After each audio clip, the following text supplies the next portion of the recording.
চুলায় যদি এত সুন্দর করে পিৎজা বানানো যায় তাহলে আর ওভেন কেন? দেখো যেমন শান্তি, খেয়েও অনেক মজা। আসসালামু আলাইকুম এভরিওয়ান। চুলায় কিভাবে আমি পিৎজা তৈরি করছি তাই আজকে দেখিয়ে দেবো। তো আমি প্রথমে এখানে 1.5 কাপ ময়দা নিয়ে নিয়েছি আর 1.5 চামচ কিন্তু ইস্ট অ্যাড করেছি। দিয়ে দিচ্ছি বেকিং পাউডার হাফ চামচ থেকে কম, দিয়ে দিচ্ছি লবণ হাফ চামচের মতো, এবার দিয়ে দিচ্ছি তেল 2 টেবিল চামচের মতো। এবার হাত দিয়ে সবগুলি উপকরণ ভালো করে মাখিয়ে নিব।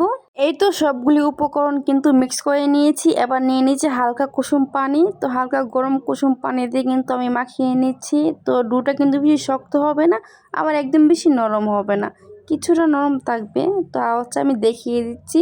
তো এই তো আমার কিন্তু ডো করা শেষ, আপনারা দেখতেই পাচ্ছেন কিরকম নরম থাকবে। তো এবার কিন্তু আধা ঘন্টার জন্য আমি রেস্টে রেখে দিচ্ছি। উপরে অল্প একটু তেল মাখিয়ে নিচ্ছি। কিন্তু আধা ঘন্টা পর কিন্তু ফুলে দ্বিগুণ হয়ে গিয়েছে। এই যে দেখছেন ভিতরে কিন্তু অনেক বাষ্প হয়ে গেছে। তো এগুলো কিন্তু আমি বের করে দিচ্ছি আর ভালো করে ডোটা মুথে নিচ্ছি। কিন্তু ডোটা কিন্তু মুথে নিয়েছি আর আমি কিন্তু এখানে 2টা পিৎজা তৈরি করব। আর পিৎজার সসটা কিন্তু আমি তৈরি করে নিচ্ছি। যেখানে কিন্তু টমেটো সস নিয়েছি, তার মধ্যে চিলি ফ্লেক্স, সয়া সস আর রসুন কুচি কিন্তু দিয়েছি, দিয়ে সসটা ঘন করে নিয়েছি। এবার হচ্ছে পিৎজার যে ডো ওটা কিন্তু আমি রুটির মতো বেলে নিয়েছি, হালকা একটু বাড়িয়ে রেখেছি। তার মধ্যে কিন্তু আমি কাঁটা চামচ দিয়ে মানে গুঁতা দিয়ে দিয়ে তারপর কিন্তু ছিদ্র করে নিয়েছি। আর এই যে সসটা কিন্তু 2টা পিৎজাতে দিয়ে দিলাম। আর এই যেখানে কিন্তু চিকেন কিমাটা আমি আগে থেকে রেডি করে রেখেছিলাম। এবার হচ্ছে চিকেন কিমাটা সব জায়গায় দিয়ে দিচ্ছি ছড়িয়ে। এই তো চিকেন কিমা কিন্তু সব জায়গায় 2টা পিৎজাতে ছড়িয়ে দিয়েছি। এবার হচ্ছে দিয়ে দিচ্ছি মোজারেলা চিজ। তো এই চিজটা কিন্তু আমার বাসায় তৈরি। তো এই চিজটা আমি কীভাবে তৈরি করেছি তা কিন্তু একটা ভিডিও দেওয়া আছে।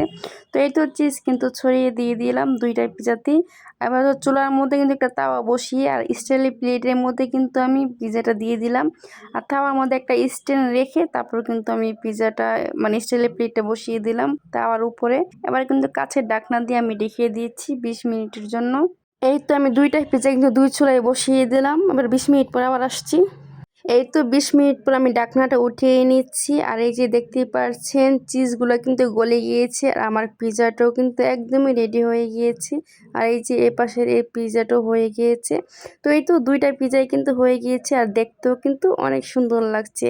আর চুলায় তৈরি পিৎজা কিন্তু ওভেনের মতোই সেম টু সেম হবে। খেয়ে বুঝতেই পারবো না এটা কি ওভেনে বেক করা হয়েছে নাকি চুলায় বেক করা হয়েছে। তো এই তো আমি কিন্তু পিৎজাগুলি নামিয়ে ফেললাম আর আপনারা কিন্তু দেখতেই পাচ্ছেন পিৎজাগুলি চুলায় কীরকম হয়েছে। আর আপনারা কিন্তু ইজিলি বাসায় তৈরি করতে পারবেন। স্টাইলি প্লেট বা স্টাইলি কোনো কিছু হলে কিন্তু খুবই সুন্দর হয়। আর এই যে দেখতেই পাচ্ছেন আমার 2টা পিৎজা কিন্তু একদম কমপ্লিট হয়ে গিয়েছে। ফ্রাই প্যানেও কিন্তু পিৎজা তৈরি করা যায়, কিন্তু ফ্রাই প্যান থেকে কিন্তু স্টিলের প্লেটে কিন্তু খুবই সুন্দর হয় নিচে তাওয়া রেখে। তো ফ্রাই প্যানে কিন্তু এত সুন্দর হয় না। আর চিজটি দেখতে পাচ্ছেন কি সুন্দর গলে গিয়েছে। আর চিজটা কিন্তু আমার বাসার বানানো, এর আগেও আমি কিন্তু বলেছি। আর এই চিজের কিন্তু আমার একটা ভিডিও ইউটিউবে দেওয়া আছে, আপনারা কিন্তু চাইলেই দেখতে পারেন চিজের ভিডিওটা। আমি একটা পিৎজা আপনাদেরকে কেটে দেখিয়ে দিচ্ছি। তো এই যে পিৎজাটা কিন্তু কেটে ফেললাম আর এই পিৎজাটা কিন্তু খুবই সফট হয় আর খেতে অনেক মজা লাগে। আর পিছনটা দেখেছেন এরকম ক্রিস্পি হলে কিন্তু আরো বেশি মজা লাগে। পিৎজার নিচে দিয়ে ক্রিস্পি থাকবে আর উপর দিয়ে কিন্তু খুবই নরম থাকবে। এর কারণ হচ্ছে বেকিং পাউডার। বেকিং পাউডার দিলে কিন্তু পিৎজাটা খুবই মজা হয় আর সফট থাকে। আপনারা চাইলে এর পরের দিনও খেতে পারেন, তাও দেখবেন অনেক সফট আছে। জাস্ট হালকা গরম করলেই কিন্তু নিচেটা ক্রিস্পি হয়ে যাবে আর উপরেও কিন্তু নরম হয়ে যাবে। এই যেখানে কিন্তু 2 রকম সস নিয়ে নিলাম। ওইটা হচ্ছে পিৎজা সস, দেখতেই পাচ্ছেন যেটা ঘন, ওইটা কিন্তু ওই সসটা কিন্তু অনেক মজা। আর ওইটা হচ্ছে টমেটো সস। পিৎজা সসটা কিন্তু একটু জাল, কারণ চিলি ফ্লেক্স দিয়েছি তাই জন্যে। তো খুবই মজা লাগে কিন্তু জাল হলে।